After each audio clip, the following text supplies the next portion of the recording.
Сайн байцгаана уу хүүхдүүдээ, та нартай энэ өдрийн мэнд хүргэе. За өнөөдрийн хичээлийн сэдэв уран зохиолын их дэх баймж утга. Тэгэхээр бүгдээрээ баймж утга нь эхийн санааг илүү баялаг болгодгийг жишээн дээрээс хараад ойлгож авцгаая. За юун түрүүнд баймж гэж юу вэ гэхээр өгүүлэгч тухайн юмны шинж чанарыг тодорхойлох, за мөн хид хідэн юмыг харьцуулахдаа үзэл бодол, санал сэтгэгдэл, хүсэл эрмэлзэл, үнэлэмж хандлага илэрхийлдэг. Үүнийг л баймж гэдэг бахнэ. Баймж нь хэлний бүх түвшинд, бүх нэгжээр илэрдэг бахна. За өөрөөр хэлбэл өгүүлэгчдгээд бодит байдлын тухай мэдээлэлтэй, тухайн зүйлдээ за итгэсэн, эргэлдсэн, дурлаж шимтсэн, тушааж захирсан, хүсэж гуйсан, за урьдчилан сануулсан, зөвшөөрсөн, шаардсан, хориглосон, за ерийн хүүрнсэн, асуушлавсан зэрэг бодит байдалд харьцаа хандлага янз бүрээр илэрнэ. Үүнийг л баймж гэдэг. За баймж бол хэлний бүх түвшинд, бүх хэлбрээр илэрдэг гэсэн тий. За үүнд бүтээврийн түвшинд, за үгийн түвшинд, өгүүлбэрийн түвшинд, за оруулбар үг зэргээр яаж илэрч болдгийг энд жишээгээр харуулсан байна. За та бүхэн жишээ болоод за баймжийн утгуудыг эндээс бичлэгээ зогсоож байгаа хүснэгтээс илүү сайн уншиж үзээрэй. Тодруулж бичиж тэмдэглэж аваарай хүүхдүүдээ.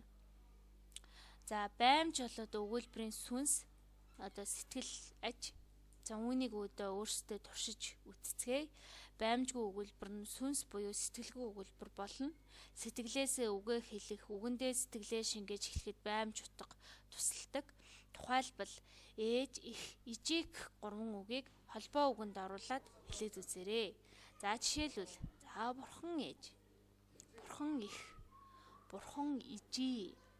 За аль нь сэтгэл зөөлөн уянгалаг болж байна вэ гэж. За багшд нь хамгийн доотлын хувилбар байдаг. Тэгэхээр эндээс л баймжийг харж болохоор.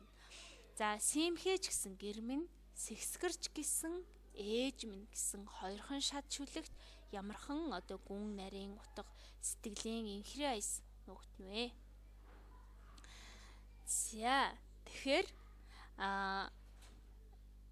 энэ симхи, сэхсгэр гэл хоёрхан шат шүлэгт доромж найруулгын дорд үг төрж өссөн гэр, төрүүлж өсгсөн ээжигээ үл ошоосон доршоосон гэдэг мөнгөцсөгдөл төрүүлж болох боловч үнэндээ энд орсон чэ бол минь гэсэн баймж бүтээгчтэй нийлээд хэлбэржээд илэрхийлж байгаа утгын өнгө нь ирэхээр арай илүү эрхэм нандин сэтгэлийн үг, за тэгээд ивэлж хөөрхийсэн, инхрийлж хайрлсан, санагалцсан сэтгэлийн уянга хайлан гэлтгэж байгаа. Тэгэхээр энэ үгнүүдийг ашигласан ч гэсэн эдгээр бүтээврийн, эдгээр баймжийн илэрч байгаа хэлбрээр энэ өн хэсгийг бид нар ойлгох боломжтой байна. За дараагийн нэг жишээ бидний 12 дугаар ангийн Монгол уран зохиолын номон дээр байдаг нүүдэлчний намар шүлэг дээр. За аяа хөөрхийн нүүдэлчний намраа гэж байгаа. Энэ болохоор яруу найрагчийн сэтгэл хөдлөлийг илэрхийлсэн яруу хандал, уран найруулгын нэгэн маяг төдийгөө найрагчаас бодит байдлын яруу сайханд хандан харьцаж байгааг нээсэн баймж санаа бүхий дүгнэлт. Тэгэхээр энийг аль бүтээврээр нь ингээ мэдж байгаа вэ гэхээр аяа хөөрхий гэдэг нь хандсан үг нь байгаль аж төрлөөс үүсгэлтэй малчны сэтгэлийн хөнгөн гониг санаашралыг илтгэж байгаа бол намар гэдэг үгийн араас байгаа энэ а гэдэг нь хамаатуулахын а. За дээрэс нь г язгуур туслах үйл үгээр намар гэсэн бодит нэрийг даган чимж өгүүлэгчийн баймж утгыг илтгэсэн байна хүүхдүүд.